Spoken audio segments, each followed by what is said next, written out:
Hello, everyone. Welcome.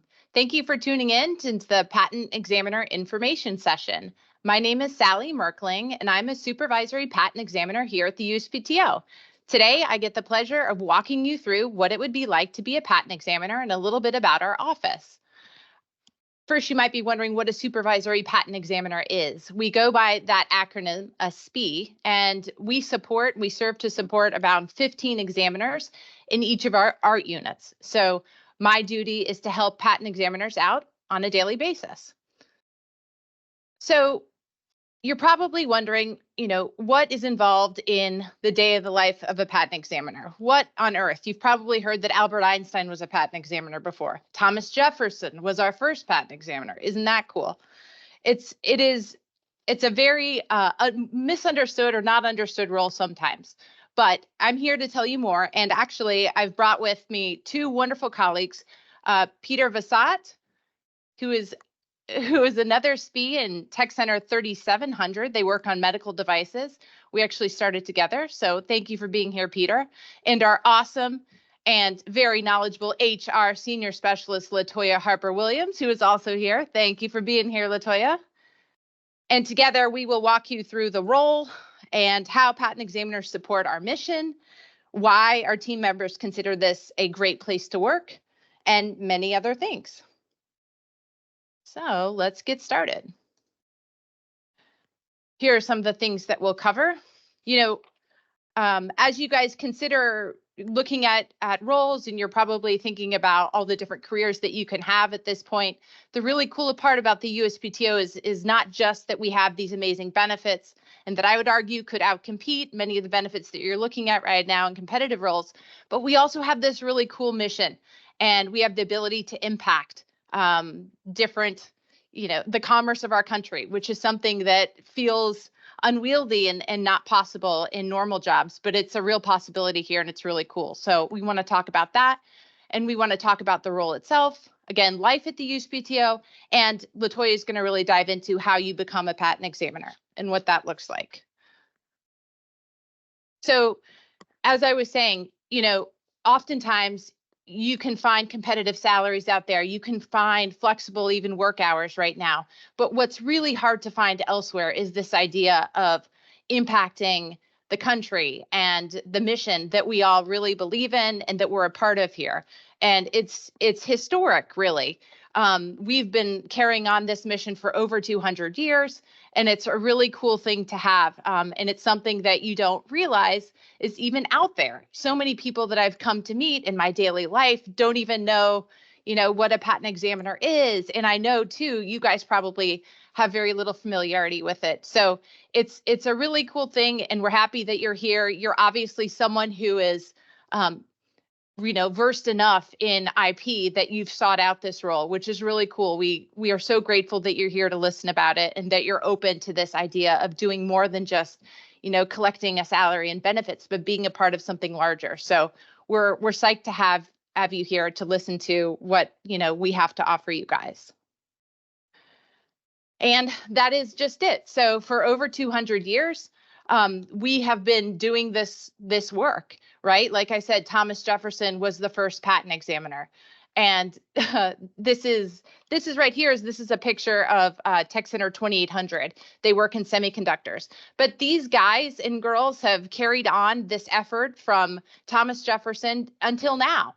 And it's incredibly important to the country. It's so important that our founding fathers included it in Article 1 of the Constitution, right? This is something that we've been doing for a very long time. And who are we? We are just like you. We are patent examiners who are skilled engineers. We're skilled scientists. We're people who care deeply about not just technology, but how the law is influencing our choices and how we can carve out patentable subject matter. We care deeply about commerce in our country and giving back to the innovators who are here before us every day. And we work to facilitate and to protect intellectual property and help businesses quickly move their innovations to market. What does that mean? I know we talk about our impact on the society, but, so often people forget that corporations are sometimes at a standstill, and they don't know how to allocate internal resources or where to put their R&D funds until they receive from us an opinion about patentability. And they wait for that opinion before they can make informed decisions about where to make their investments and which technologies to promote. So what we do truly drives innovation. And it's really cool to be a part of, to influence companies and their decisions as much as we do. It's a tremendous impact that we make, and it truly does expand commerce. I was recently involved in a trip to a company. Well, this was actually an academic institution to whom we had granted a patent, and come to find out after talking to their technology transfer office, that patent ended up founding a seed company that ended up being a spinoff in its own company in its own right. I mean, and that's from one single patent. So the impact that we make on commerce is just enormous, and it's just really cool to be a part of. So here's our mission as a whole. Driving U.S. innovation. We've talked about inclusive capitalism, global competitiveness. So the one thing I think that's really cool about the U.S. patent is it's this unique democratizing agent. When we say inclusive capitalism, that means I don't care where you're from. I don't care how much you have in your pocket. I don't care the education that you have. We want to include you in this process. We want to give you a patent. And, assuming that all of the criteria is met and so forth. That's a big part of our mission.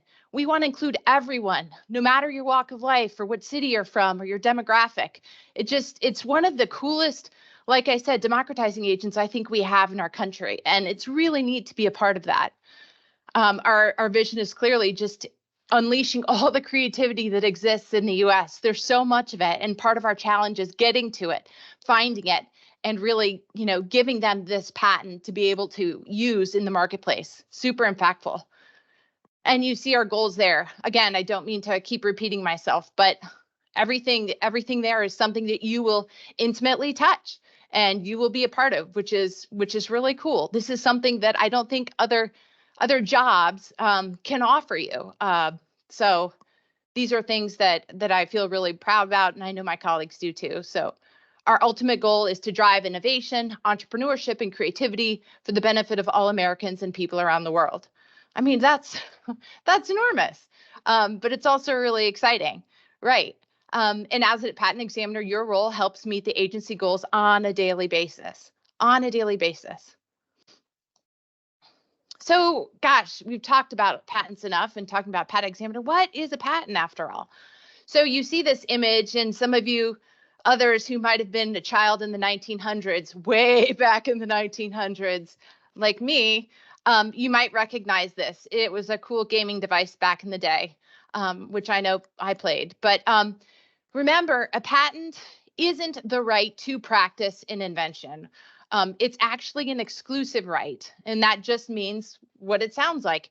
It's really the right to exclude others from making and using, offering for sale, or selling the invention, or importing it into the United States. So a U.S. patent allows an inventor to prevent others from making, using, or selling the invention. And depending on what your background is and your skill set, you will join the patent office in one of many different technology centers. And there are 3 different types of patents that you could potentially issue. One is called a utility patent, one is called a design patent, and the last type is a plant patent. So they each differ in their rules and the statutes that we rely on to be able to get to patenting the invention, but there are 3 basic types of a patent. Who are we? Besides being a legal monopoly in that we are America's innovation agency, and we are the only one, which is also really cool. And I think we all take that, as a source of pride, and just the care that we bring to the job really speaks to how much we value our role in all of this. But yeah, we're just like you guys, a community of engineers and scientists, design specialists who end up being artists many times. And we're dedicated to providing high levels of quality, efficiency, and customer service. And this is a hard job. I'm not going to lie. But there's, as you can appreciate, balancing all of these constraints is somewhat challenging. And that's why we need more great minds like you here with us to try to tackle these challenges in front of us. But our employees all do share this interest in serving the public good. That's what makes up the best part of this job, at least for me, is being a public servant and knowing that the things that I do and the decisions that I make will change a company or an innovator themselves, their life, and potentially their corporation and everyone around them. So yes. Okay, and what do we look like? So, wow, I haven't seen that number a lot, but we are huge. So 13,373 total USPTO employees. Let me talk a little bit too about some of the other words on this slide, because again, we're not like other corporations and our jargon is a little different. I've probably referred to technology centers already today. So a technology center, and I should say the majority of that 13,000 are patent staff. So we have in our patents staff 9 technology centers. So think of these as skill sets. So you have one of the 9 is probably mostly electrical engineers. Then you'll have mechanical engineers in one. I come from a chemist or chemical engineer place, technology center. There's biology, so forth and so on. So all the technology centers have their own subject matter expertise. And then within each of these technology centers, there are these things called art units. And I'm not using any sort of art specific term here. I'm not coloring, I'm not drawing, but art is the word that we use to describe a technology. So as an example, there's an art unit dedicated to just the absorbance compounds that go into diapers. Peter works in an art unit that, works on medical devices. I work for an art unit that supports examiners who do inorganic compositions and catalysis. My husband is also a patent examiner. He works in an art unit that does hydrogen generation and batteries and fuel cells. So we get very specific in each of our art units. So, in thinking about your role, know that there will be a skill set that's tuned to you and your expertise too, if and when, hopefully, you decide to join us. But I think it's noteworthy here to notice too that the average 13.4 years of service, that's great. I mean, our rich, our ability to keep this great talent and to keep everybody enjoying their job, I think is quite good. Again, we'll get to the benefits, but it's, I think, to be applauded, especially this day and age when so many people have so many choices for careers. I think we do a nice job at retention. So that's something to take note of. Approximately 40% have advanced or professional degrees. Yeah, some of the stuff that we're looking at is quite complicated. And so I think you'd come to expect a lot of folks joining us later on in their careers. Also, I do think a part of that comes from people having other jobs first and realizing that maybe that career track wasn't the one they wanted and seeing our benefits and saying, oh, wow, I mean, this is really so much better than what I was looking into in the past. And they see that value proposition, and I think they join us later on with advanced technical degrees, which is really cool. So after hearing those numbers, you were probably thinking, how on earth, what headquarters building could possibly house 13,000 employees? And in fact, there is none that actually houses that many. We do have a national headquarters in Alexandria, but we're a nationwide workforce. This is something actually that we're really proud of here. Way before the pandemic, back in 2011, we started our gold standard of a teleworking program that allowed examiners to live anywhere in the country, which is really cool. I live in Ann Arbor, Michigan, and I know that you guys could probably speak to where you're located, but it's amazing. We needed to move back home to the Midwest to be able to support our family and be closer to our family, and we could make that happen. We do have regional outreach offices, which are great. So we're really close to the Detroit regional office, which makes it nice if we have to go in, or let's say we have a power outage. We've gone into the Detroit office before to use their resources, which is lovely to be able to have that as a support. But you don't have to live close to the regional office. That's just an option if you'd like it. So yeah, we're all over the place. And I think the cool thing about the PTO is that they know that team members and patent examiners are more productive and they're more focused and they're less stressed and they're happier. And all of these things benefits everyone, right? It's a win on multiple levels. For the office to have this workforce who's happy and inclined to work and challenge themselves, but also for our employees. I mean, they can stay balanced and lead a balanced life. Heck, my husband's, again, a patent examiner, and we have the flexibility to come and go and pick up kids and do all the things that we have to do. So it's wonderful to be able to choose where we live. Okay, so are we already to the patent examiner career journey? I guess we are.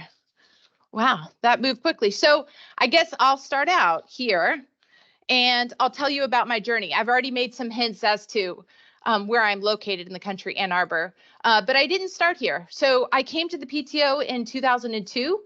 I was at the NIH originally. I was doing science and research at the National Cancer Institute. And I, like many of you potentially, were looking for some job diversity. I loved the lab. I loved asking really cool technical questions and approaching the problem with some brilliant colleagues, but I wondered what else was out there. So I explored and I found the PTO, which I had never heard of before. And I came in and I started working in Tech Center 1600. And I was there for about 4 years. I thought it was great. We did DNA hybridization assays. So that art unit concentrated in methods of detecting a predisposition to name your favorite disease state. And that was all through a genetic assay, which was really cool. Now, my journey was circuitous because I'll tell you, in my early 20s, I don't think I really appreciated the benefits that exist here. So I had a friend who left and he encouraged me to come with him to a private company and try that out. And I thought, well, I'm young, why not? And I didn't burn bridges. Obviously, my SPE said at that time, you're always welcome back. And I believed him and trusted him. And so I went and I tried things in the private sector. And boy, is it different. I came to realize as a young 20-year-old that, wow, I really missed the balance the PTO afforded me, the benefits the PTO afforded me, the work-life balance, the pension someday. I mean, the matching benefits for TSP saving. And I grew up in a lot of ways. So after 3 years on the outside working for the private sector, I called my SPE and I said, can I come back? And he said, of course. And so I came back. And not only did I come back and I truly enjoy the job of a patent examiner for 14 years, but I met my husband, which is amazing. I had 3 babies and I could do all of that as a primary examiner. And the job really afforded the work-life balance to be able to do that in stride. So that is in fact my journey. Next, I'd like to introduce my colleague, Peter, who I already introduced, who's going to tell you a bit about his journey and patent examination in general. Thank you, Peter, for being here.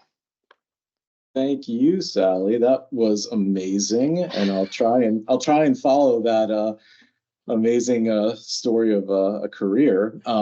I started off in Florida, actually, and I did not want to leave Florida. I went to the University of Florida and received my bachelor's degree of chemical engineering from Florida, and then went on to get a Juris Doctor from the same university and did some work prior to coming to the USPTO. So I worked as an engineer, a chemie, in the pulp and paper industry. I decided that it was, one, a lot of fun, and as a young man, I liked it, but I couldn't see myself being there for years and years. I just don't know if my body would hold up to the commute or just climbing things or being inside of reactors, and sometimes the hours. It was a mill. It's always running. It's 24/7. And so there'd be weeks at times when we closed down the mill and I'd be inside of a reactor. And that's not something I wanted to be doing in the later stages of my life. So I went to law school, as I mentioned before, and with the idea of either going into environmental law or IP. And while in law school, I had the opportunity to work in tech transfer. So I got to work for the tech transfer office at my university. That was a very interesting experience, watching ideas typically from professors come to fruition. So I was in the tech transfer office doing due diligence searching on these ideas, preparing them for patent attorneys to file patent applications with the USPTO. Also at the university, we did tech incubation. So we would take this IP once we got a patent, and try to spin it off into a small, viable, hopefully viable company. And so the university would provide an area to incubate these technologies. And a huge part of that is the patent. So the patent provides this limited monopoly over making, using, and selling. And that's huge. That is the lifeblood. If you don't have a patent, you can't really start a company based on that technology. So it really is the thing that gets a lot of these things off the ground. A lot of these going concerns, even with incubation, wouldn't have the ability to get off the ground without some patent protection. All that said, I really liked being at the university, but I decided I wanted to do something different. So I applied to the USPTO in 2010. And I actually started off examining absorbent articles. So kind of in that area, because I had that paper mill experience, which is putting together diapers, and my chemie background helped with some of the polymer chemistry with superabsorbent polymers. And that was all interesting. And it was a good match. Like the USPTO did a good job of matching my skill set to the actual art unit that I was stationed with or assigned to. So I started there and I started absorbent articles. I eventually moved or included in my docket respiratory devices, which I really liked. And this is all in Technology Center 3700. Eventually, about 5 or 6 years later, I became a primary examiner, which you will hear more about later on if you do join. And a primary examiner essentially is, you can think of them as a one-person patent office. They're kind of a one-stop shop. They have a lot of power to, solely determine whether or not to grant or deny an application, a patent. So I did that. I took advantage of a lot of the career development programs we have at the USPTO. And about 3 or 4 years ago, I became a supervisory patent examiner, and I started around the same time as Sally. So it's been a great run. I've really enjoyed it. I love being here, and I'm going to take you through some of the ins and outs of what it is to be a patent examiner. All right. So we're going to just look at kind of the day-to-day, actual day-to-day, what it's actually like. I will try to sprinkle in things that I find desirable. It's mostly going to be from my perspective.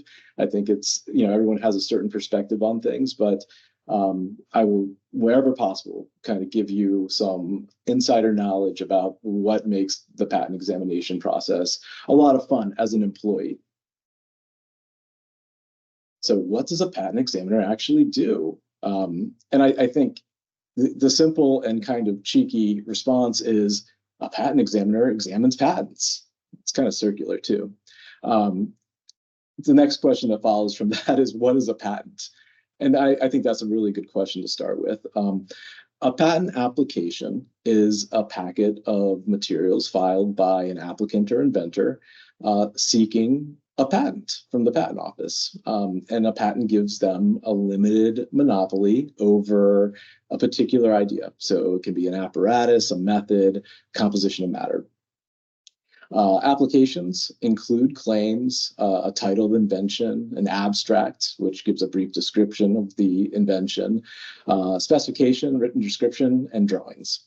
All right, so this application packet comes into the USPTO, and it lands on the desk of a patent examiner. And it's a really great thing as a patent examiner to be able to open up this application and see kind of the cutting edge. It's by definition cutting edge. It's what the applicant thinks of as, this is the bleeding edge of technology. This is where our business is going. This is where the technology is going. And this can be any of the various areas that the technology centers cover, right?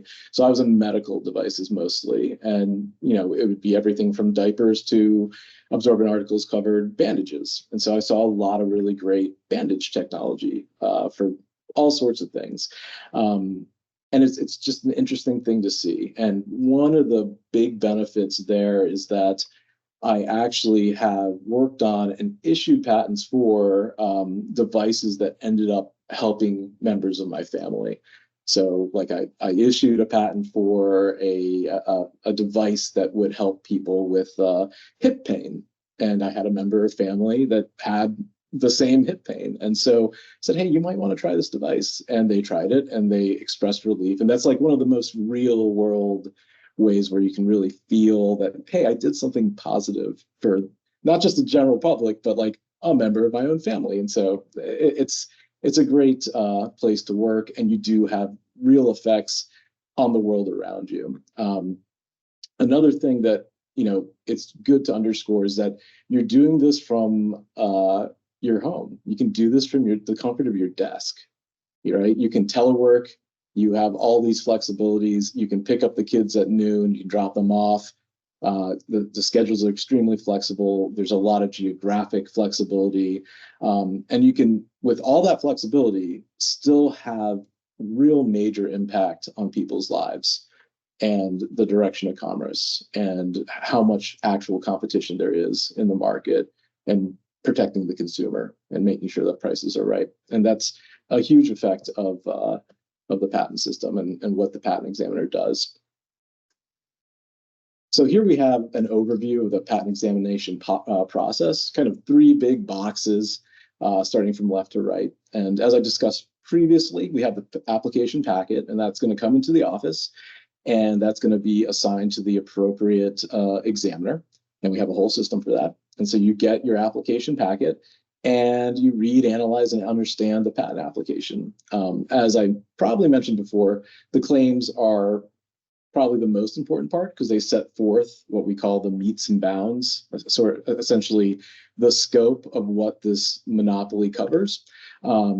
You go forward once you understand the patent application and what's being claimed in the claims, and you plan a search and search for evidence that the invention is known or otherwise obvious.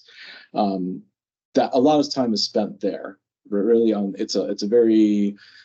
it's honestly like doing a research paper. It's very academic, and if you enjoy those sorts of things like I do, it's great because you're always learning. You learn something new every day, and that's one part of the job that I just really truly love. That you always get to see. There's always something new popping up, and you do your search and you look at what evidence is out there in the prior art or the technology before the filing of the patent. And then once you make a determination, so you make a decision about whether or not the application gets a patent, and then you write an office action and you send it to the applicant, essentially embodying the official position of the office. And that's like the very broad three steps of how patent examination goes forward. That said, and going back to the claim scope, as I mentioned, it's extremely important. And here we have a nice triangle that gives us a little bit of a diagram of one, claim scope, and two, some of where the patent practitioner, the patent attorney, or the applicant's coming from, and where the patent examiner is coming from. So it's the job of the patent examiner to stand in and represent the public, essentially, right? So the patent examiner is there to make sure that you get a proper scope of the claims. And so claims come in, and they will usually come in claim sets. So there'll be a number of claims, and they typically start from general to specific. Right. So like usually an applicant will provide a set of claims starting with the most general that they think they're entitled to and ending with the most specific that they are willing to settle for, essentially. Because the more specific your claim is at the top of that pyramid, it's less valuable because it's easier to design around. It doesn't cover as many embodiments, etc. If it's too general, it's generally not patentable. Right. And the applicant wants something typically a little bit more on the general side. And the patent examiner probably feels more comfortable on the more specific side of things because it's more likely to be unique and non-obvious, or novel and non-obvious. Somewhere in the middle, in that green zone, is the invention, where it's neither too specific nor too general. It's marketable. It deserves a patent. It qualifies. It's an optimal for everyone. And so it's an optimal for the patent office.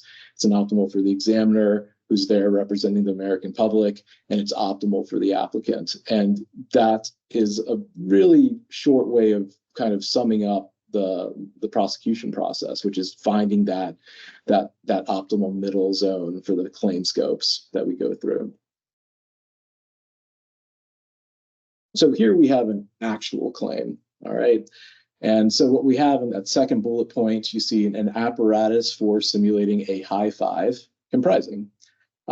So what we have here is you can see a preamble and a transitional phrase. The preamble being an apparatus for simulating a high five, the transitional phrase being the comprising. The transitional phrase can be read as including. So it needs to include these elements that come after it. So it needs to include, for this claim to apply, a first movable arm portion, a second immovable arm portion, and a mounting arrangement for mounting the second arm, a pivot member for pivotably securing. So with that said, as an examiner, you would look at this claim and ask yourself, hey, is there any prior art? You might do a search. Maybe there is a place for high five simulators. You might look in mannequins. You might, off the top of your head, say, hey, this looks just like my TV mount that I just put up yesterday, right? Like I mount a TV mount to the wall. It's got a hinge and it holds my TV like a hand would.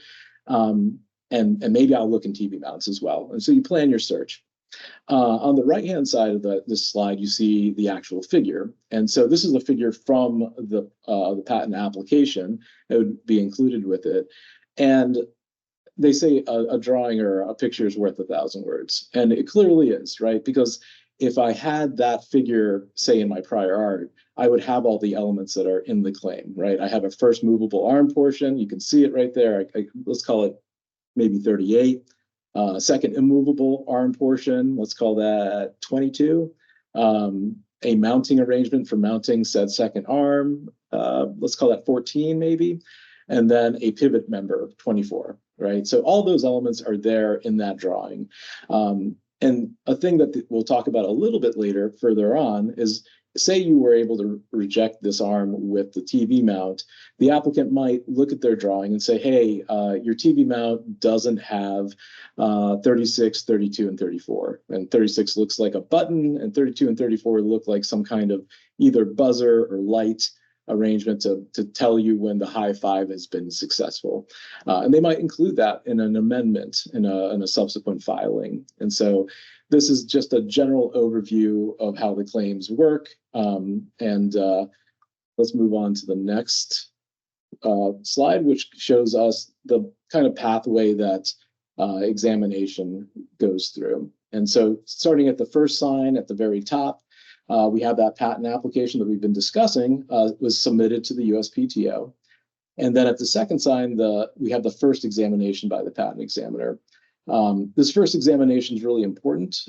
This is the first contact that the examiner has had with the application. It's the first contact the application has had with any actual real scrutiny. And so it's the job of the examiner to go through that application, make sure they understand it, as we previously discussed, and then gather all the relevant evidence of any prior art that might be applicable that would prove that the claims, as they are drafted, are not new and not obvious, and go ahead and make that determination and then draft their official action and mail it out to the applicant. The applicant receives this first office action, and it could also, let me back up a little bit, it could also be perfect. It could also be an application that was entirely perfect and they could allow at that point. But typically there's something that needs to be fixed by the applicant, and that goes into the office action. So at number 3, at sign number 3, the applicant gets the office action that was drafted by the examiner, looks at it and attempts to address it. So they might make that amendment to put in the buzzer, the button, and in that arm, the high five device.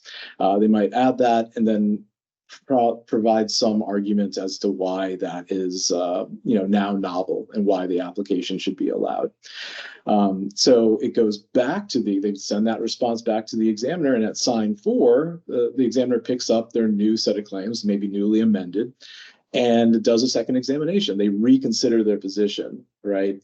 And so they reconsider their position, and maybe the amendment's good enough. So maybe the case gets allowed and we just go straight to allowance. Maybe the examiner finds some additional prior art. Maybe they go look in mannequins and they find a high-fiving mannequin or a robot somewhere. And so they send out the final office action, and now it's up to the applicant to decide what they want to do. And so at that point, they decide whether they want to continue prosecution, which they might file for a request for continued examination, which just starts the process over again. They might file an after final response that fixes maybe some minor things, and maybe that's all the examiner asked for, at which point the case can get allowed. Or they just determine that they're going to disagree and continue to disagree, and they file an appeal. Another item that's not listed here, but can happen, is they simply allow the case to go abandoned. So they think that, hey, we're looking at the art, and based on the prior art, the only claims that we really are entitled to are at the really tip of that triangle in the previous slide, and it's just too specific to be marketable for us. So we're just going to not respond to any more of these things, and in 6 months or so, the case goes abandoned. All right. So in this slide, we have 2 boxes that let us know who has the eligibility to apply for a patent. So in the green box on the left, you see anyone from anywhere may apply for a U.S. patent. So anyone can apply for a U.S. patent, and that's great. It kind of underscores the whole point of the patent system, which is disclosure, right? We want to incentivize inventors with their amazing technology to come forward and disclose to the public the secrets of their inventive concept, right? They have this great invention. If you disclose it in return for a good disclosure, we'll give you a monopoly for a limited period of time, at which point, and that's your period of time to reap the benefits of that invention, right? On the right-hand side, we have the red box, and that's who may not apply for U.S. patents.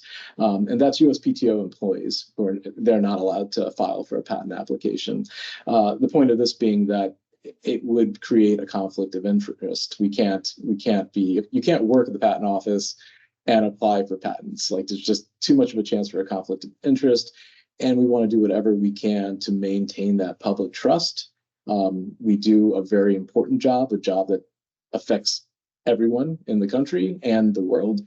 And we want to maintain public trust with everyone in the country and the world.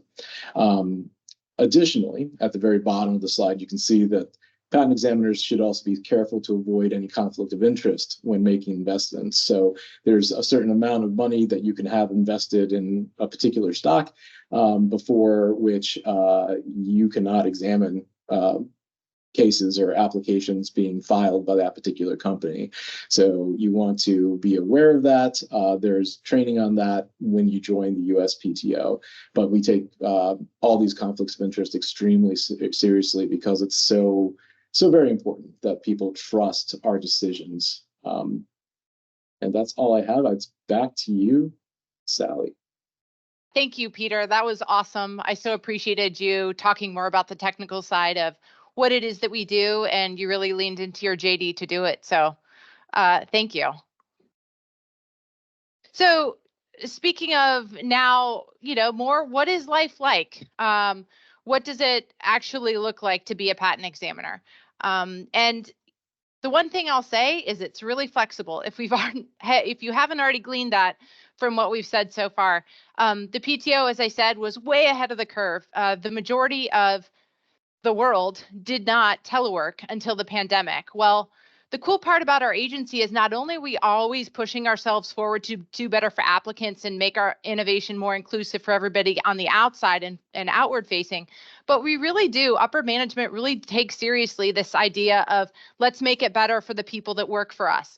Let's make their role more comfortable and balanced. And I mean, It's true. So we started teleworking back in, like I said, 2011, 2012. Me personally, it may have started before then, but it's so flexible. I mean, of course, at the beginning, you'll be in PTA, as Peter mentioned, which is our patent training academy. I'll talk a little bit about that in a few slides.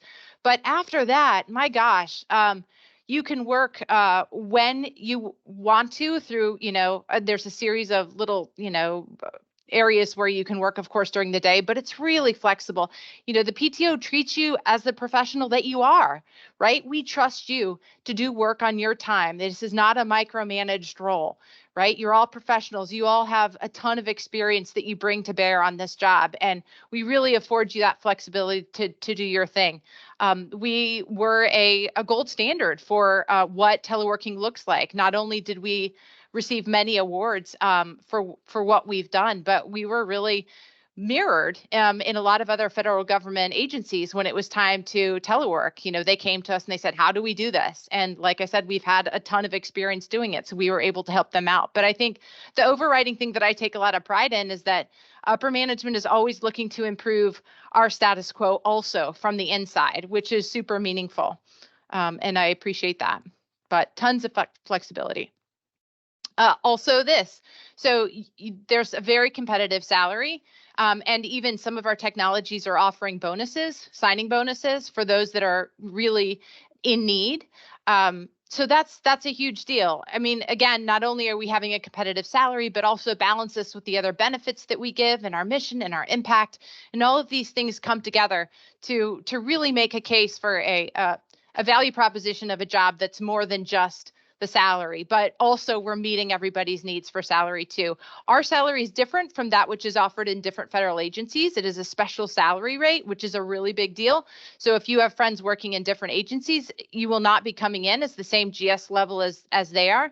It will be accelerated in comparison, which is really cool. And the decision about whether or not you will succeed or move on from your first year comes at the end of that first year. The first year is probationary, so you'll go through a lot of training, and then the decision will be made at the end of that first year. Does it make sense to continue? Is this a good fit for you? Again, we want people to be happy doing what they're doing, right? If it's not a good fit, then it's not a good fit. This job is really hard and it's not for everybody, but we do give you a full year to figure out if that is the right fit for you. So also this, like this slide mentions, there's overtime options and comp time options, which again is just another layer of flexibility that exists.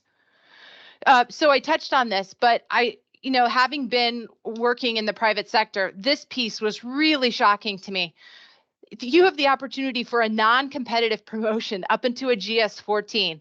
That's nuts. I mean, again, let me put my hat back on when I was in a consulting company outside, and you think about promotion, and the things that go into that promotion are politics, and am I going to the right happy hours? Am I associating with the right people around the office? Peter's laughing because none of that matters here because it doesn't matter, because it's a very black and white, structured, transparent thing. All of the things that you need, all the metrics that you need to meet, it's available and inclusive to everybody. And you know exactly what you need to do to get every one of your promotions. It's super well defined. The whole career path is well defined.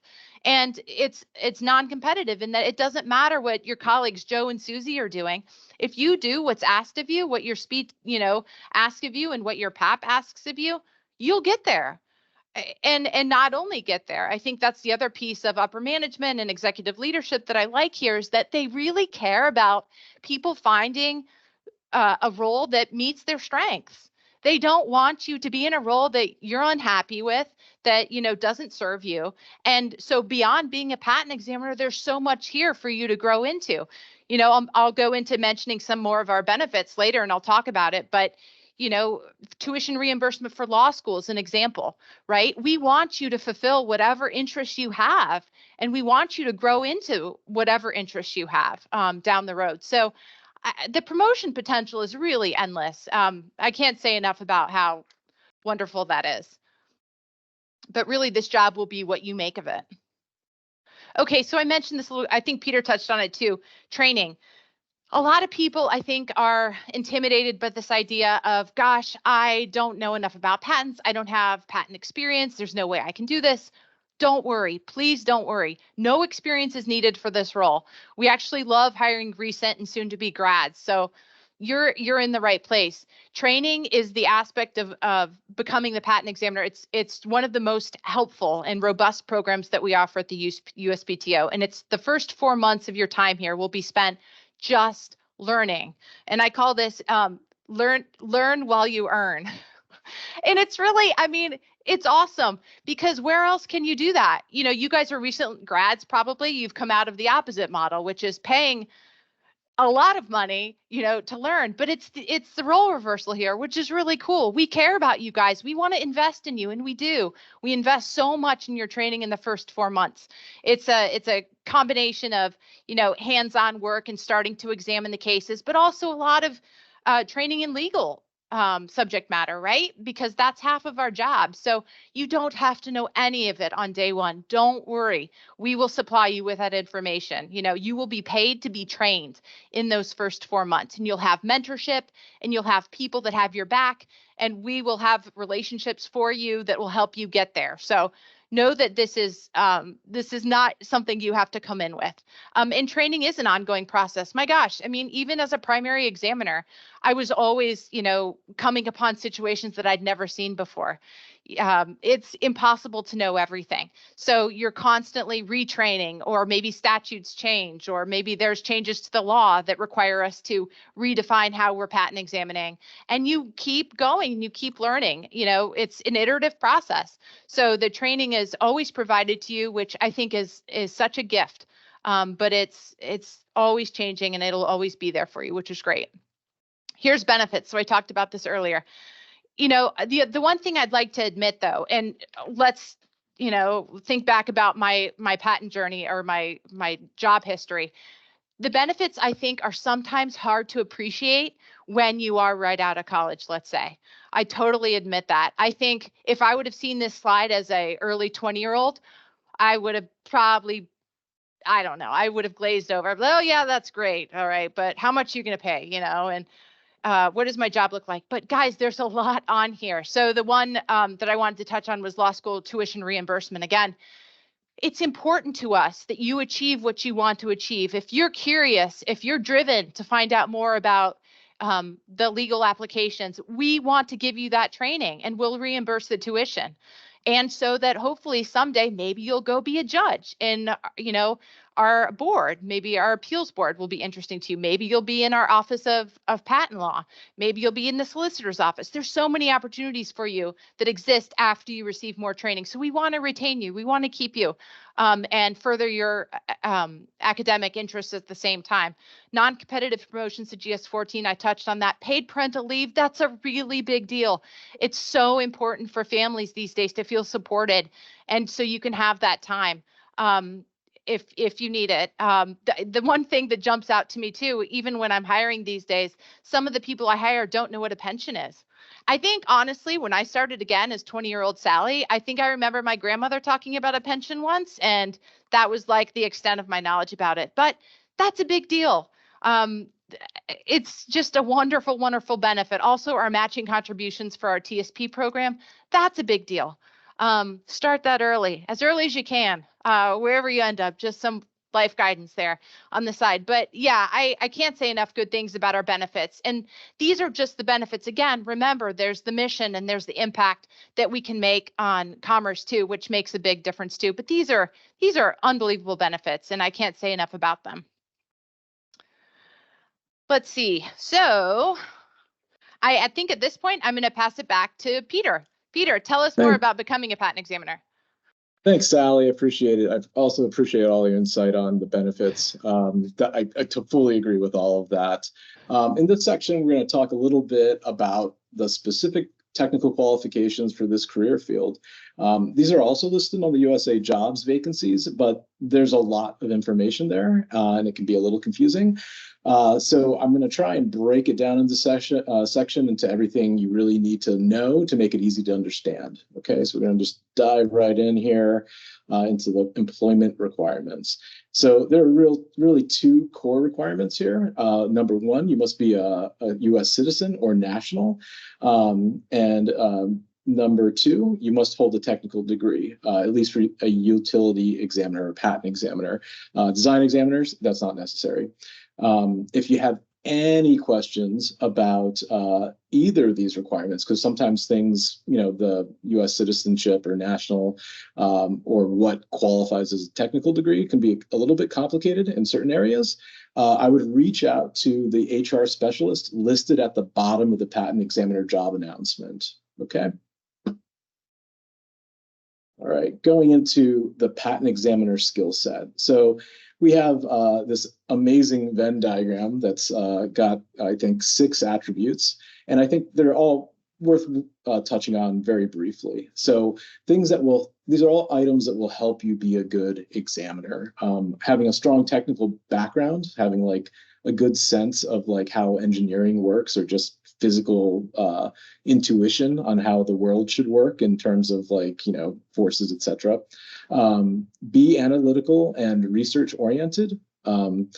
It's really important that you have a good basis in reading and understanding written words, because I think a lot of what we do is finding articles or patent documents that there's words explaining the prior art. Strong decision-making skills, that's extremely important. A huge part of the job is being able to make decisions consistently in a timely fashion. And that's not always easy. It takes a lot of energy to do that. It's also a thing that you can learn. Like any of these items are things that you can learn, and not everyone's going to be extremely strong in all of them. I don't think anyone is extremely strong in all of them when they start out. The next one is the ability to independently manage your time. It's this job has a lot of freedom. Like you essentially get your case and you have to examine it. And so you go through and you got to manage your time and make sure you get your office actions out on time to the applicant. The next one is excellent written and oral communication. So I think the written communication, the importance of that has been covered already, but oral communication is also extremely important, because you will be conveying your points of view to your SPE or to a primary examiner to get their opinion on whether or not you should write up that particular official opinion and send it to the applicant. And then finally is attention to detail. When we were talking about how you get to that green middle of that triangle where we had too narrow of a patent claim and too broad of a patent claim, that's all kind of where the attention to detail comes into play. It matters quite a bit, like a plural versus a not plural can mean a lot for a case. All right, moving right along. Here are the patent examiner career opportunities. Here you can go to USA Jobs and look at the specific vacancies.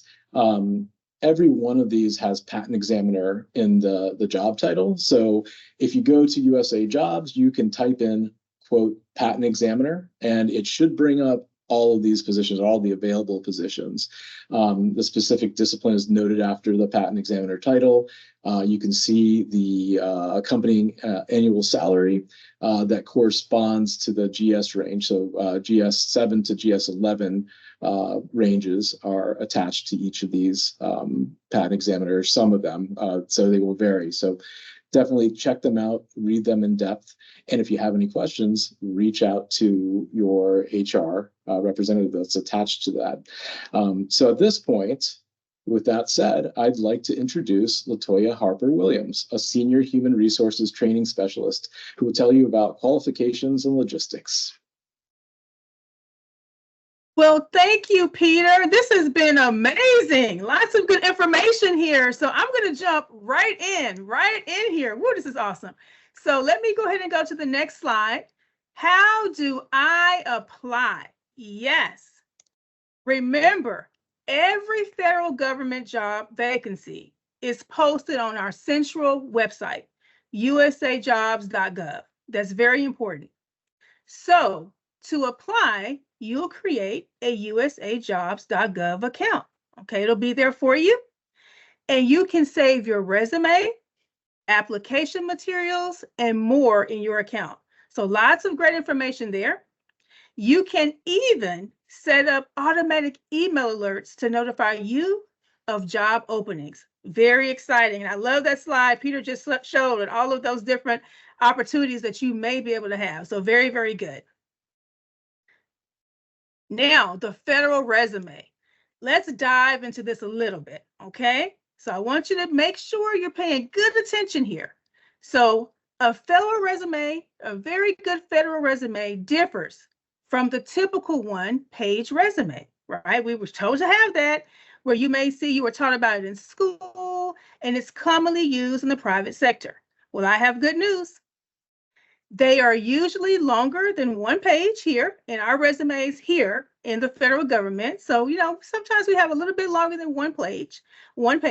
It includes specific information on the dates, hours, level of experience, and examples of each work experience. That's really, really going to give you the details you need. We're going to know, make sure you've done that year experience, all that good information. So we want to make sure that's included. Information here as well with tips and tricks on building your federal resume can be found on the USA Jobs website. Now look at this slide. So here on this slide, you're going to see that ORG code. I know you see it. You'll be able to look on that link, click that ORG code, and you will see a webinar that I did on some of those tips and tricks. So that will help you as well. The hiring timeline. Let's get right into that one. All right, here we go. After applying, if you are selected for a job offer, you will generally, notice I said generally, hear back in 9 to 10 weeks according to this timeline. You can check your USA Jobs application around that time as well, which will indicate one or two things, selected or not selected. So your USA Jobs account, USA Jobs is going to be a good indicator for you. So please note, applications are assessed and considering in batches, cut-off dates. Now, note something additionally. These cut-off dates allow for multiple rounds of consideration for each vacancy. I think that's some good news there, right? So it also means that the 10-week timeline will occur multiple times throughout the vacancy opening. I think that's excellent news. So apply, okay?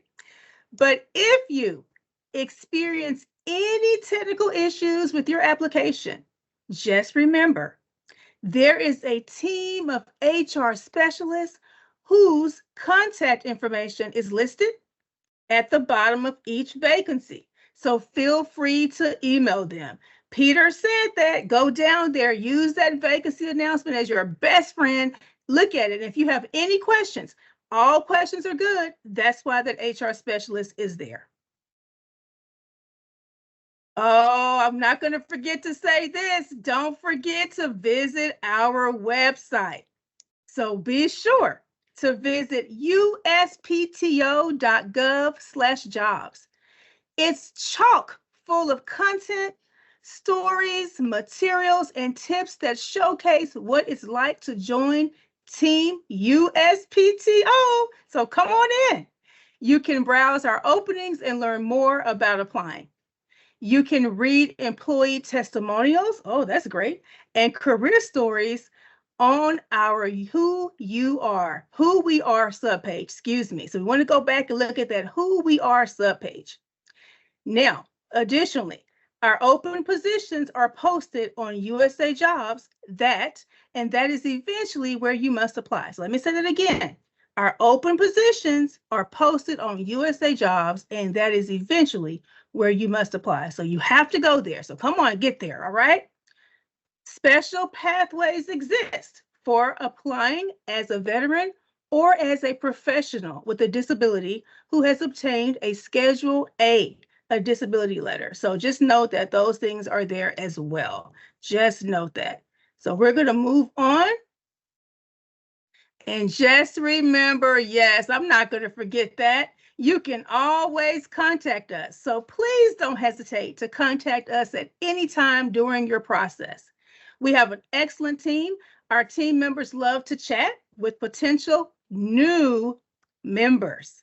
So be sure to follow us on social media. Our social media feeds showcase tons of cool inventions, inventor stories, and career opportunities. So go to social media and follow us. Make sure we're doing this. It's going to be awesome. I'm going to say it. Apply now. So here on this slide, you'll see an OR code that will lead you straight to what you need to apply. Excellent.